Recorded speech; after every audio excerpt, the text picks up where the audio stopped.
بسم اللہ الرحمن الرحیم۔ السلام علیکم ورحمۃ اللہ وبرکاتہ۔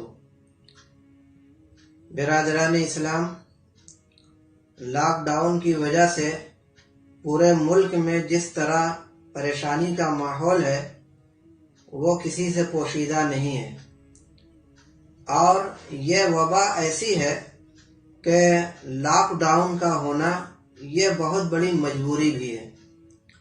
ایسے میں تمام انسانوں پر لازم ہے کہ اپنے اپنے گاؤں محلوں کے لوگوں کی دیکھ بھال کریں، کوئی آدمی بھوکا اور فاقے سے نہ رہے۔ بالخصوص یہ مہینہ رمضان المبارک کا، جو کہ رحمتوں والا مہینہ ہے، اس مہینے میں برادران اسلام اپنی اپنی زکاتیں نکالتے ہیں۔ امسال یہ زکوٰۃ کچھ دوسرے طریقے سے لوگوں پر ادا کرنے کی ضرورت ہے۔ وہ یہ کہ جملہ برادران اسلام جنہیں زکوٰۃ ادا کرنی ہے وہ اپنی زکوٰۃ کی رقم کو سب سے پہلے اپنے اعزاء و اقربا پر خرچ کریں جو کہ مستحق اور پریشانیوں سے دوچار ہیں۔ اس کے بعد محلے کے لوگوں میں تلاش کر کے ایسے لوگوں پر زکوٰۃ کی رقم خرچ کی جائے جو کہ واقعتاً مستحق اور سخت پریشانیوں سے دوچار ہیں۔ ان میں خاص طور پر ایسے لوگوں کی تلاش کی جائے جو کہ خودداری کی وجہ سے نہ تو کسی کے دروازے پر جا سکتے ہیں اور نہ ہی لوگوں کو ان کے ضرورت مند ہونے کا علم ہو پاتا ہے۔ وہ بیچارے خودداری کی وجہ سے کسی کے سامنے زبان بھی نہیں کھولتے۔ ایسے لوگوں کو تلاش کر کے زکوٰۃ کی رقم یا تو ان کے یہاں جا کر دے دی جائے یا پھر چپکے سے بلا کر انہیں باعزت طور پر ادا کر دیا جائے۔ اس سے فارغ ہونے کے بعد جو کچھ بھی رقم بچے انہیں ایسے لوگوں پر خرچ کیا جائے جو کہ اپنے شہر کے نہیں بلکہ کبھی ہمارے محلے اور علاقے میں رہا کرتے تھے، اب شہر سے باہر جا کر اپنی زندگی گزار رہے ہیں۔ مثلا دلہی پور، پڑاؤ، سمرا، کٹیسر، ملوکھر، منا پور، ملکی پور، حمید پور، گوپالا پور، چورہٹ، ساہو پور، کوا پور، رام نگر وغیرہ وغیرہ۔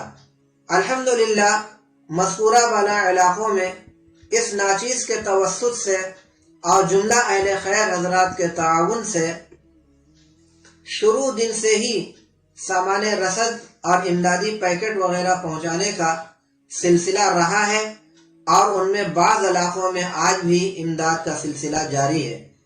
رمضان المبارک میں ان علاقوں سے بہت ہی زیادہ پریشانیوں کی خبریں موصول ہو رہی ہیں، لہذا جملہ اہل خیر حضرات سے اپیل ہے کہ ان علاقوں کے باشندگان پر بھی نظر رکھیں اور زکوٰۃ یا عطیہ جو بھی ہو سکے اس ناچیز عبدالباطن نعمانی کے پاس بھجوائیں، یا میرے جو لوگ آپ کی خدمت میں درخواست لے کر پہنچیں ان کے ذریعے سے بھرپور تعاون فرمائیں۔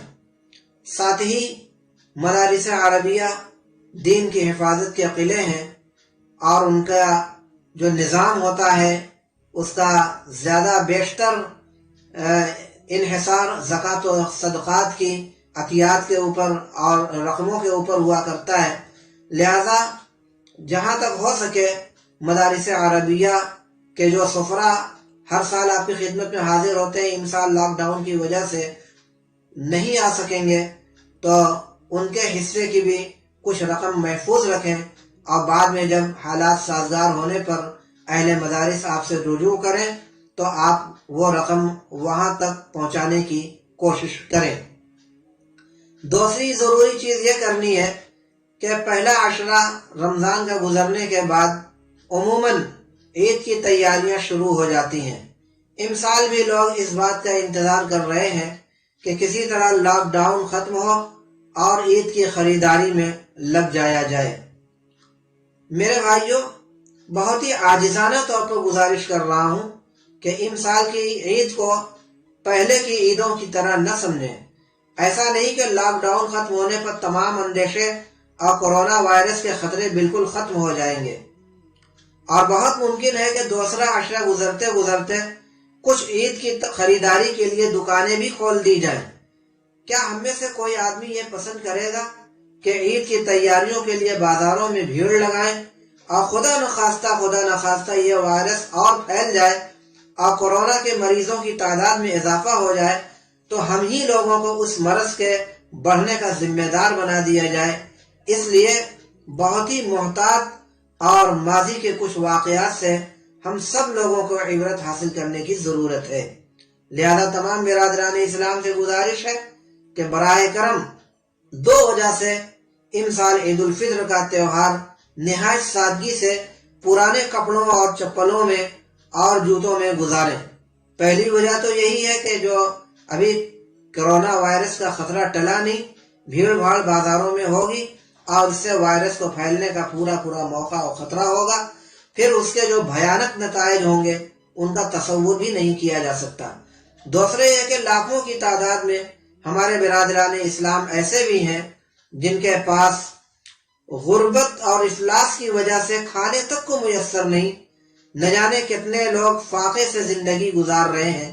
ایسے میں کیا ہمارا ضمیر گوارا کرتا ہے کہ ان مشکل حالات میں جب تک ایک بہت بڑا طبقہ فاقہ اور بھوک سے بلبلا رہا ہو اور ہم نئے کپڑوں اور جوتوں میں گزشتہ سالوں کی طرح امسال بھی عید کی فرحتوں اور مسرتوں کو حاصل کرنے میں مصروف ہوں، یہ ہمارا ضمیر کبھی گوارا نہیں کر سکتا، نہ ہی ہمارا مذہب اسلام اس کی تعلیم دیتا ہے۔ ہمیں امید ہے کہ ہماری ان معروضات کے اوپر غور کیا جائے گا اور اس پر عمل کرنے کی کوشش کی جائے گی۔ اللہ تعالی ہم سب کو اس پر عمل کی توفیق و رحمت فرمائے، آمین۔ والسلام علیکم ورحمۃ اللہ وبرکاتہ۔ عبد الباقی نعمانی، مفتی شہر بنارس۔